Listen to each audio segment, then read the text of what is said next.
A Pedro Yaranga, especialista en temas de narcoterrorismo. ¿Qué tal, Pedro? Muy buenos días, un gusto. ¿Cómo está, Nicolás? ¿Qué tal? Muy buen día. Después de tiempo, Pedro, y después de tiempo también, por cierto, un gran operativo como el Patriota, ¿no? Por lo dicho por el jefe de la DIRCOTE, ¿no? En el sentido de que debemos estar preparados para una segunda asonada de terror en el Perú. Seguimos hablando después de también bastante tiempo de narcoterrorismo. ¿Seguimos hablando de remanentes o estamos ante, digamos, nuevamente ideología y de una organización más sólida?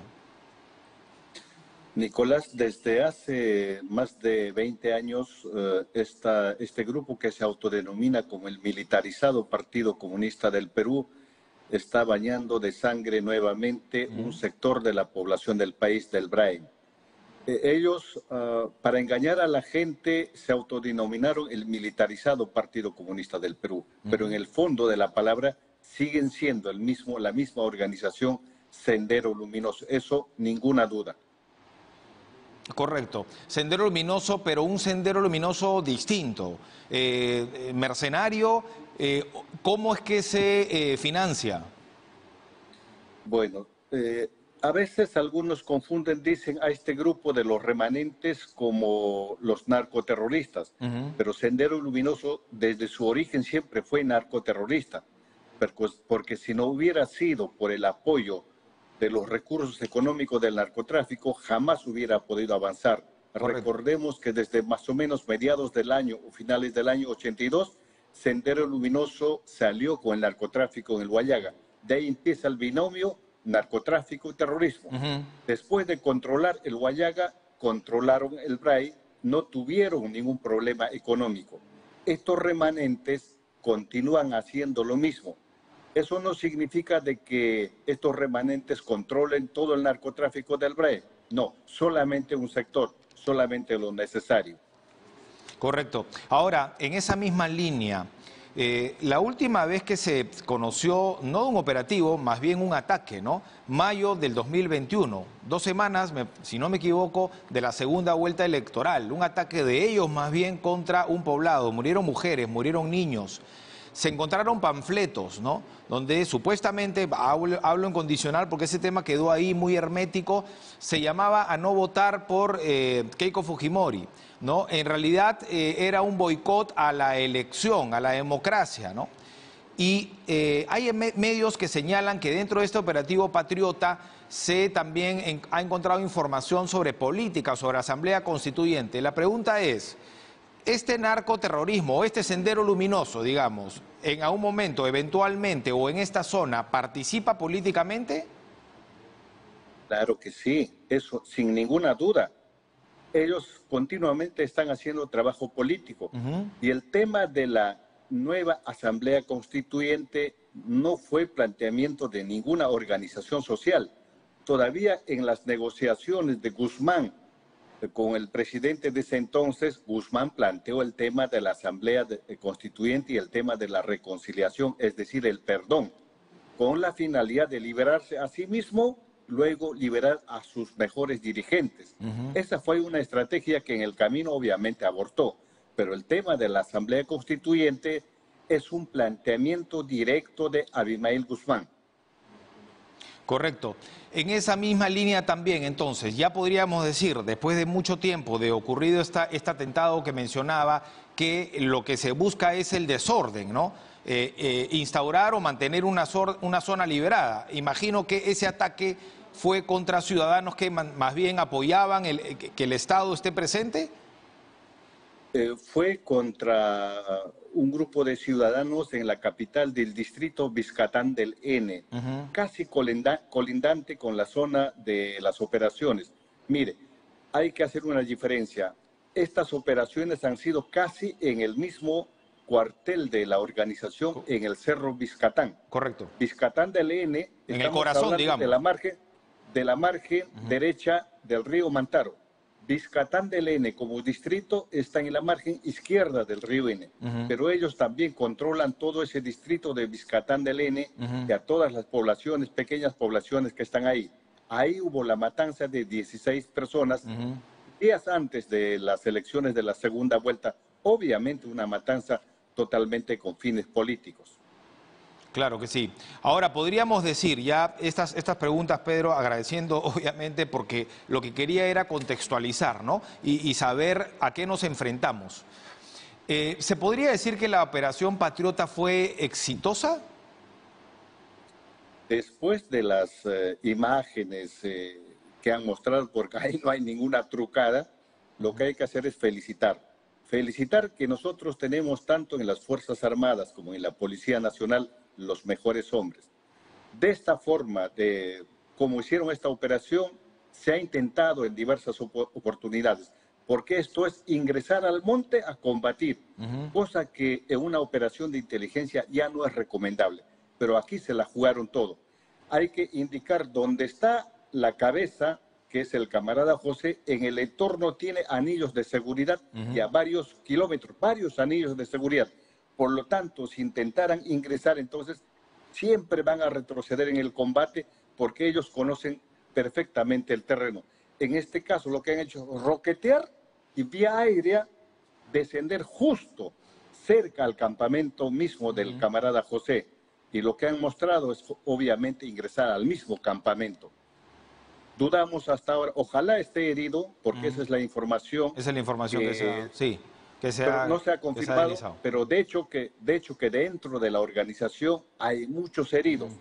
En el transcurso de estos días estamos haciendo un seguimiento y hay varias salidas por diversas zonas de la zona de Huancavelica, pero en todo caso pidiendo medicinas, alimentación. Correcto. Eso significa que tiene varios heridos dentro de la organización. Correcto. El daño entonces es incalculable por la zona inhóspita, digamos. Así es. Por ejemplo, hay una zona Pampacoris, han salido hace 2 días, han inmovilizado a toda la población, los han quitado sus celulares y luego lo que han hecho es ingresar y apoderarse todos los medicamentos que hay en la posta sanitaria. Igual han hecho con otros pequeñas poblaciones también. Correcto. Entonces, a ver, según información que tú manejas, todavía no se puede determinar si camarada José está mal herido, como se ha deslizado. Esa es digamos, una posibilidad, pero de hecho que dentro de la misma organización hay varios heridos. Y ojalá que entre los heridos estén las cabezas, los que tienen alto mando. Y si, digamos, por alguna suposición, realmente está herido el camarada José, diríamos que tiene las semanas contadas. Ahora, cuando el jefe de la DIRCOTE, el general Arriola, habla de una segunda zonada, en realidad son las fuerzas conjuntas las que han atacado esta zona que mencionas, ¿verdad? Que es el corazón, ¿no? El centro neurálgico de las operaciones de Sendero Luminoso. Es porque también están preparados para una respuesta. Tenemos que temer un ataque de Sendero Luminoso a estas zonas colindantes, como ocurrió hace un año, o que salgan incluso de la zona del Braen hacia otras regiones del país. Sin duda alguna. El general Arriola es un hombre de inteligencia, y lo que diga un hombre de inteligencia hay que tomarlo muy en cuenta. Él está al día con todas las informaciones, y el objetivo que tiene este grupo posterior a las operaciones va a ser alguna venganza. Si es que no puede atacar a las Fuerzas Armadas, a la policía, lo más rápido que van a hacer es alguna venganza contra una población desprotegida, así como lo han hecho en las vísperas de las elecciones pasadas. De eso hay que estar avisados. De hecho, eso es lo que van a buscar. Nos has graficado muy bien lo que es el Braen, ¿verdad? Y cómo están ubicados, por un lado, Sendero Luminoso y por otro lado, bueno, el Estado y las poblaciones que defienden, digamos, la democracia. Pero hoy, ¿cuál sería la figura, digamos, si retrocedemos en el tiempo? ¿Podemos hablar de realmente una zona liberada o podemos hablar de que en silencio las fuerzas conjuntas han ido trabajando y recuperando terreno? Porque ya no vemos tampoco estas noticias terribles de emboscadas, ¿verdad? Es que ya no están en condiciones de hacer esas emboscadas, por suerte, por el buen trabajo tanto de las Fuerzas Armadas y nuestra Policía Nacional. De lo contrario, estuvieran haciendo emboscadas a cada paso. Sin embargo, yo siempre digo en cada gobierno, lo que hace falta es toma de decisiones, Claro, decisiones políticas desde arriba. correcto. En el transcurso de los años, a lo largo de los últimos 15, 20 años, hemos tenido grupos especializados. Esos grupos a veces en cada gobierno se suele variar. Debería ser toda una escuela, ese grupo especializado entre las Fuerzas Armadas y la Policía Nacional. De esa forma es posible, pero tampoco le pidamos acabar en un mes, 2 meses a nuestras Fuerzas Armadas, a la Policía Nacional. Esta es parte de todo un proceso. Esta es una guerra no convencional. Eso hay que entender, estimado Nicolás. Esta guerra incluye, entiendo, la lógica, ¿no? Cortar el financiamiento, ¿no? Que es el narcotráfico. ¿Cómo estamos en ese sentido? Lamentable, estamos mal, muy mal. Desde el tema de la pandemia, o sea, la misma pandemia se encargó en parte de controlar el narcotráfico en el Perú, a diferencia de Colombia. Y coincidentemente, después de la pandemia, los precios de la coca ha ido bajando, también el precio de Correcto. la droga. Digamos, antes de la pandemia estaba casi 300 soles la arroba, que es 11 kilos y medio, y hasta hace algunos meses estaba en 30 soles, es decir, casi nada. La cantidad de peones que ingresaban de la sierra hacia la selva, toditos tuvieron que salir. Hasta los mismos cocaleros trabajar de jornaleros. Antes de las operaciones estaba casi en 80 soles. Actualmente ha bajado 60 soles, pero igualmente está muy bajo. Entonces hay abandono voluntario de los cultivos de coca. La mayoría de las parcelas de coca están monte, o sea, la gente ya no trabaja porque no le es rentable. Rentable, claro, Eh, entonces, este sería el momento para sensibilizar, para claro. que toda esa gente que apuesta por el monocultivo de la coca den un giro táctico por otros cultivos, una diversificación de cultivos. Claro, pero aquí hay que separar la paja del trigo, ¿no? Los que se dedican, los que se dedicaban, que tienen ahora la opción alternativa, son hombres de bien, ¿no? Digamos, no tienen ningún nexo con Sendero ni con el narcoterrorismo. Eso sí, obviamente, o sea, el cocalero cultiva coca por los altos costos que tiene, Así ¿no? es. No obstante que el dinero tampoco es sostenible. Ujú. La muestra es que, por ejemplo, el Braem está dividido en dos partes. Digamos, la primera es el río Apurímac, que en más del 90% es zona cocalera, desde, digamos, el incremento desde el 80-85. Un poco más abajo está el río N, que corresponde a río Tambo, digamos, pertenece a Junín. En la parte de N también hay coca, como Vizcatán del N, Valle Esmeralda, pero en esa misma línea el gran territorio es zona productora, digamos, de frutas, pero Claro. principalmente de cacao orgánico. Esa gente que en realidad están menos de 15 años cultivando, pero no tienen ningún problema de dinero, cultivando estrictamente el cacao orgánico, y actualmente ellos están exportando a Europa para el mejor chocolate del mundo. Sin duda, hemos dado cuenta de eso, hemos informado al respecto y es fabuloso. Creo que por ahí va la solución, ¿no? Pero efectivamente es una guerra no convencional y es larga. Una penúltima pregunta, Pedro.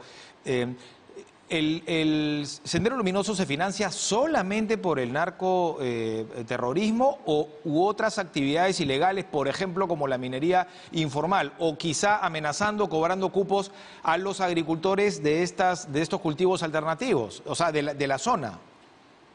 Claro que sí. Paralelamente al cupo que cobran al narcotráfico, a un sector, porque solamente ellos controlan en el sector donde están. Es decir, una parte de Ayacucho, que es parte de la provincia de Huanta, una parte de Huancavelica, de Pampas, Tayacaja, y las provincias de Satipo, Huancayo y Junín. De ahí no avanza más. Anteriormente habían avanzado hasta la selva del Cusco, pero actualmente no están en condiciones. Pero tampoco hay que descartar, podrían salir para unas acciones especiales. Se abastecen del narcotráfico, también cobran cupos a los pequeños empresarios que ejecutan obras, pero al mismo tiempo, por lo menos hasta antes de la pandemia, cobraban cupos a todos los cocaleros del distrito Vizcatán del N. Correcto. Y la última consulta, Pedro. A raíz del operativo Patriota se informó de que se salvó, digamos, a un niño de 12 años. En la matanza hace un año hubo niños de por medio. La consulta iba en torno a la participación de los menores, ¿no? Es utilizarlos como escudos humanos, digamos, seguir con este tema de adoctrinamiento, lo que se le llaman los pioneritos.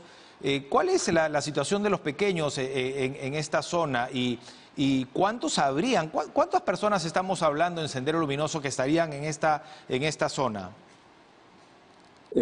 Ellos se abastecen solamente y estrictamente de sus hijos, es decir, hijos de algunas masas cautivas que en números es bastante reducido, ¿Ya? Hijos de los combatientes, principalmente los hijos de los mandos importantes. En el caso de familia José, directa, varios digamos. hijos, los directa. Ya. Entonces, No hay secuestro. Porque, por ejemplo, había algunos que por diversos análisis decían que Sendero Luminoso secuestraba al Paso. Eso es completamente falso. Correcto. Estamos hablando de un grupo guerrillero, Correcto. narcoterrorista.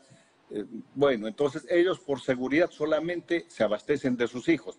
En números es cada año creciente, pero también hay que considerar que debido al tema de la zona, los traslados inmediatos, porque nunca están en un solo sitio, la mortandad también es alta. Entonces, sobre todo entre 2 a 7, 8 años, la mortandad es bastante alta. Claro, porque no tienen, bueno, además del riesgo que obviamente enfrentan, pero no tienen mucho acceso tampoco, ¿no? A salud y a otros servicios, ¿no? Las vacunas necesarias, claro. las atenciones debidas. Claro que ellos llegan a algunas postas sanitarias de los pueblos. Correcto. Muchas veces a veces secuestran al personal de las postas, pero ellos no están tampoco pues versados en todo, ¿no? Correcto. Gracias, Pedro, muy amable. Igualmente también, Nicolás. Buen Gracias. día. Pedro Yaranga estuvo con nosotros. Hacemos una pausa 7:53. Quédese con nosotros porque volvemos en breve con más noticias. Esta es la edición